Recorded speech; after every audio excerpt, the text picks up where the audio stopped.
안녕하십니까. 우리 국내 경제를 이끌어가는 대기업과 그 CEO 이사들 그분들에 관련된 얘기들 집중적으로 파헤치고 분석해보고 예상해보는 CEO 파일 재개 뒷담화 시작하겠습니다. 오늘 또 기업 경영성과 평가 사이트 박주곤 대표님 오셨습니다. 네, 반갑습니다. 안녕하십니까. 네. 오늘 어떤 얘기를 나눠볼까요?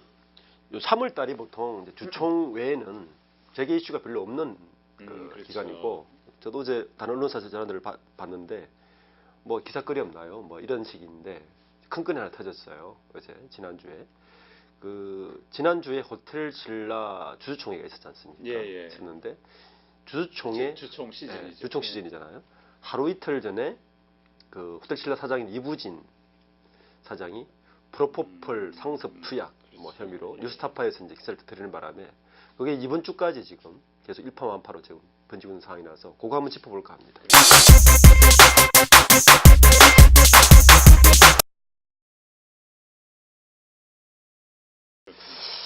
자, 그러면은 상황 정리부터 좀 해보죠. 어떻게 사건인지. 이게 이제 기사로 보면 2016년 1월부터 이제 한 6개월에서 7개월간 이부진 사장이 강남 청담동의 모 성형외과에서 프로포폴을 상습 투약했다라는 게 이제 문제 터졌고, 그 진술을 거기에 근무했던 간호조무사가 간호원 아니고 간호조무사, 예. 간호조무사, 성형외과 간호조무사들이 많으니까 예. 뉴스타파의 모 기자에게 제보를 했는데, 제보 이유는 그 작년에 경찰서에다가 제보를 했는데, 강남서에다 한 거죠. 네, 경찰서였는데 그게 우야무야 됐다. 수사가 제대로 진행도 안 되고 계속 연락도 없고 하니까 찜찜합니다. 수사가. 그래서 뭐 뉴스타파 기자에게 제보를 했다고 하는데, 물론 뉴스타파의 강민성 기자라더라고요. 강민성 기자가 기자군요. 그 사건에 대해서 나름 팩트체크를 했겠죠. 진술만 가지고 들으기는 너무 큰 사안이니까 했는데, 어제 이제 한 번 더 보도를 했어요. 어제는 뉴스타파에서 이제 그 카톡 단톡방의 메시지를, 요즘 뭐 버닝썬부터 단톡방이 아주 문제가 됩니다. 이 그 간호조무사가 들어가 있던 단톡방 얘기까지 터뜨려서 증거까지는 돼 있는데, 이제 뭐 어쨌든 그 강남 성형외과를 경찰이 압수수색을 했기 때문에 실제 아직 나오지는 않는다 그래요. 3일 동안 문을 잠그고 조사 못 받겠다 그런 다음에 압수를 했기 때문에. 근데 이제 저는 몇 가지 좀 진중한 것들이 있어요. 이게 보면 우선 타이밍이 일단 성형외과가 청담동에 있는 H 성형외과로 나오는 거죠. 네, 그렇죠. 자, 그걸 좀 알아봤어야 되는데 아직 못 알아봤는데 조금 이따 알아보려고 하는데. 저도 한번 가볼까 하다가 어딘지는 아십니까? 그렇죠. 알죠. 그 성형외과 원장 몇 분들한테 이야기를 해봤더니 그렇죠. 어딘지 알겠더라고요. 가볼까 하다가 뭐 그 사진 찍어봐야 우리가 무슨 의미가 있겠습니까? 그게 중요한 거 그게 중요한 게 아니고 사실인가? 일단 사실인가가 중요하고, 저는 이 사건에 대해서 우선 이제 재계의 입장에서 보면 타이밍이 굉장히 이상하다. 타이밍. 그렇죠. 이게 왜냐하면 호텔 신라가 작년에 최고 실적을 남겼어요. 그러니까 우리가 그 최고 실적을 남긴 그 해의 주주총회는 그게 잔치 분위기거든요. 그렇죠. 그 잔치 분위기의 가장 주인공은 이부진 사장이었어요. 작년에 실적이 좋았으니까 올해 3월 그렇죠. 며칠 전에 열린 그 주총장은 잔치집에다가 오물을 끼얹은 거거든요. 그렇죠. 그런데 또 하나는 그 타이밍이 주주총회 전전날이었고, 그 삼성그룹의 정보력과 이 정도의 갖고 있는 정보력과 그 홍보 라인들이 이거를 그냥 방치했다? 이것도 굉장히 큰 넌센스다. 관리의 삼성에서 있을 수 없는 일이라 봅니다. 절대 있을 수 없는 일이고, 왜냐하면 그전에 호텔 신라 이부진 사장이 몇몇 이벤트가 있었어요. 뭐 차기사가 뭐 받는다든지, 그때 한복 사건이라든지 이런 데 있을 때는 언론에서 굉장히 스무스하게 홍보팀에서 대응을 잘했는지 언론들이 굉장히 호의적으로 다 보도가 넘어갔거든요. 근데 이번에는 사안들을 보면 보수 언론조차, 조선일보 같은 보수 언론조차 이걸 보도하고 있다는 말이에요. 뉴스타파를 그러니까 인용 보도한 건가요? 그건 말이 안 되는 거죠. 만약에 상황을 거꾸로 놓고 봐서 저희와 이재용 부회장이 이런 사건에 연루돼서 됐다. 저는 보수 언론 보도 안 한다고 봅니다. 그렇죠. 다 관리를. 그래서 이거는 삼성 수뇌부나 이 오늘 일가들의 갈등이 없으면 이건 보도될 수 없는 보도다라 저는 그렇게 판단하는 거죠. 네. 그러면은 주총 전에 이제 보도가 나와서 세상 사람들 깜짝 놀라게 했는데 이게 뭐 주총에는 영향이 특별히 없었던 거죠. 그렇죠. 주총에서 뭐 이거 가지고 뭐 논란 끈 왜냐 주총은 안건이 상정되고 안건에 통과하면 되는 거니까 이거 가지고 논란을 끈 아닌데 어쨌든 뭐 이번 사안으로 호텔 신라의 실적이 빛을 발해버렸고 그 빛과 빛을 발한 것과 함께 이부진 사장 같이 빛을 발한 거죠. 네. 주가도 떨어지고요. 주가가 떨어졌습니다. 네. 그러니까 그 어쨌든 뭐 주가에 다시 오를 수 있겠지만 이부진 사장의 한동안 이 사건으로 인해서 이 사건이 명확하게 밝혀질 때까지는 굉장한 타격을 입을 것이다. 네, 저는 생각합니다. 뭐 주가 떨어진 건 뭐 오너 리스크 영향으로 봐야 되는 거죠. 그렇죠. 그 또 하나는 익히 잘 아시겠지만 그 이재용 부회장이 구속될 당시에 블룸버그를 통해서 이부진 사장이 다음 대권을 잡는 것이 아니냐는 보도가 나오지 않았습니까? 저는 그런 것 이건희 회장의 총애를 받고 있잖아요. 이부진 사장이. 뭐 그런 설이 있죠, 그죠? 예. 예. 그래서 항상 어디 행차하거나 할 때 같이 다닐 때 이렇게 탁 손잡고. 제가 그때 블룸버그에서 인터뷰를 왔을 때 그랬거든요. 그 삼성의 이 재벌 지배 구조를 형제간인의 이부진 설이 나오길래 그거는 좀 이해를 못하는 부분이 있다. 그 우리나라 재벌 지배 구조의 재벌 오너들은 조선시대 왕실로 이해를 해야 된다. 권력 사이에 그렇죠.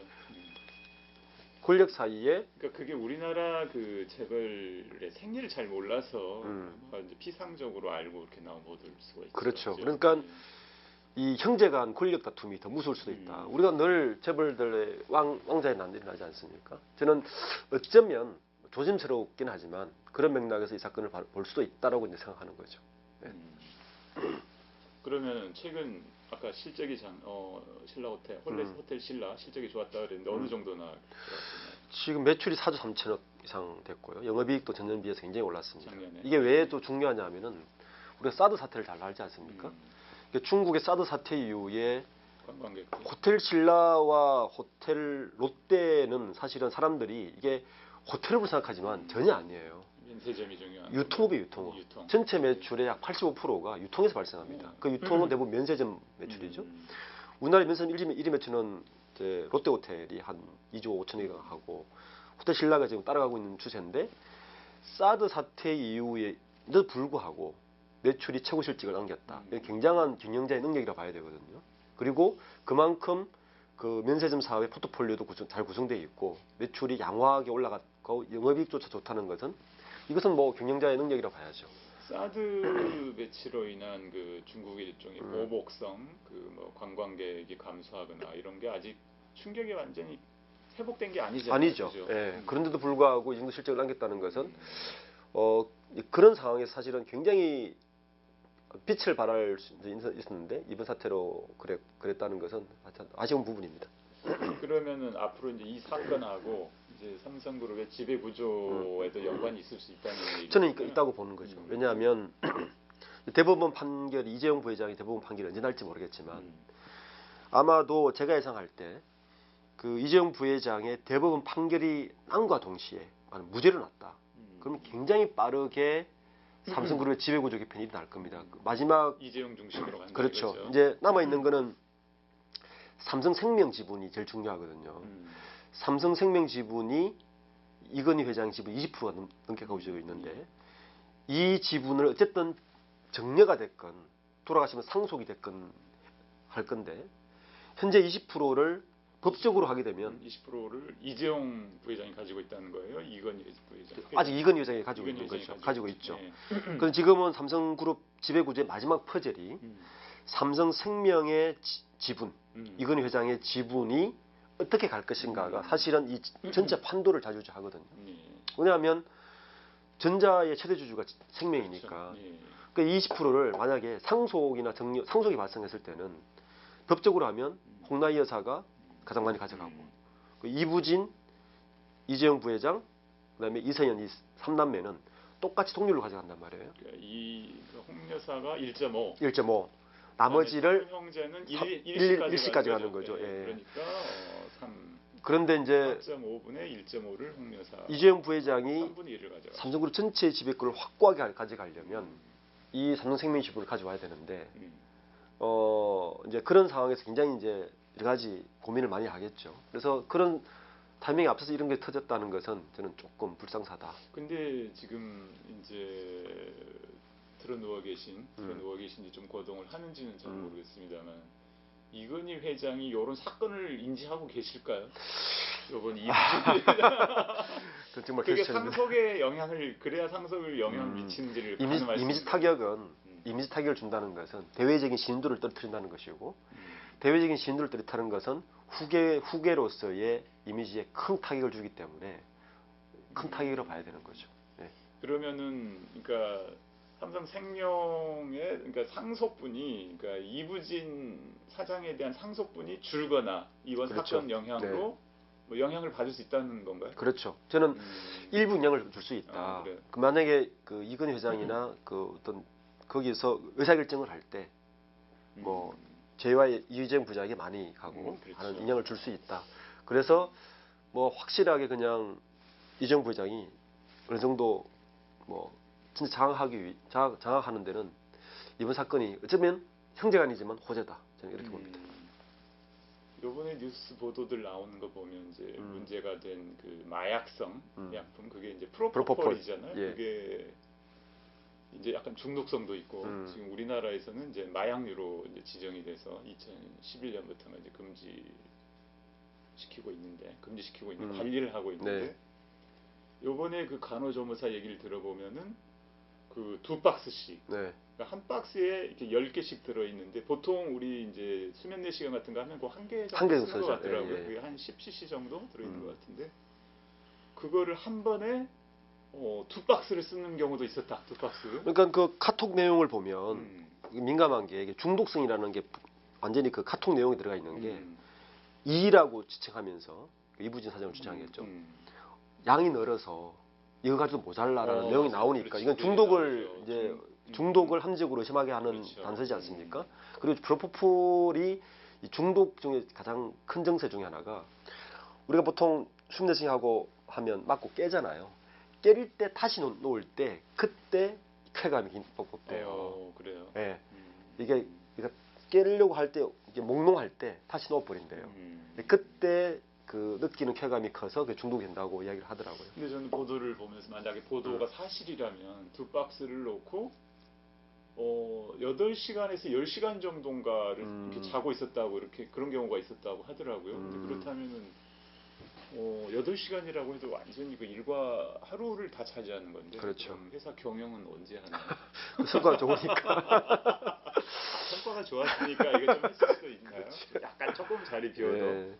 어쨌든 뭐 이게 참 치명타로 봅니다 저는. 근데 이게 의외로 저는 삼성 오너가 관련 이슈가 이렇게 오래 가고 보수 매체와 진보 매체를 가리지 않고 이렇게 집중 포화를 받는 것은 사실 굉장히 의외였습니다. 그럼 뭔가 언론과의 관계에서도 이게 뭔가 좀 계획적으로 그렇지 않고 그렇지 않고 그러니까 삼성 그룹 차원에서 언론의 관리는 손을 놓은 상태다. 그렇게 봐야 되는 거죠. 제대로 좀 관리는 안 하고 있는 거죠. 지금 그 뭐 제대로 된 답변 나오지 않고 전혀 무응답을 하고 있기 때문에 일단 병원 간 사실은 인정을 하는 것 인정한 같고요. 그렇죠.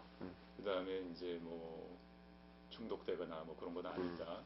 근데 요번에 그 이제 만약에 법률이 적용이 될 경우에 이게 이제 뭐 징역형이나 벌금형, 징역 5년 이하인가 거기까지도 하는 것 같은데 뭐 최고형으로 뭐 처벌받을 이제 초범이고 뭐 조물가니까 네, 물론 그렇죠. 경제에 차지하는 비중 같은 걸 감안했을 때 최고형으로 뭐 만약에 사실로 드러날 경우 처벌받지는 않겠지만 만약에 처벌받는다, 가령 예를 들어서 벌금형이다 이럴 경우 경영에 과연 이제 관여를 못하게 되는 건가 이런 게 좀 아직 우리나라 상법에서는 그럼 일본은 그런 경우는 명확해요. 일본은 뭐 회사의 배임이나 어떤 뭐 국내 법에 의해서 처벌을 받으면 등기사 자체가 일단 금지가 돼요. 그렇죠. 아직 우리나라는 그 하나나 이런 그 군수 기업을 갖고 있지 않는 이상 법을 처벌받더라도 등기사 오르는 데는 문제는 없죠. 그런데 이제 국민연금이 호텔 신라를 굉장히 많이 가지고 있거든요. 그래서 그렇죠. 예. 그런 데서 이제 이번 내년 주총 때 브레이크를 걸 수는 있죠. 음. 등기 이사로 오르는 거에 대해서. 이번에 이제 향후 수사 결과나 이런 게 좀 중요하게 네, 작용하겠네요. 그렇습니다.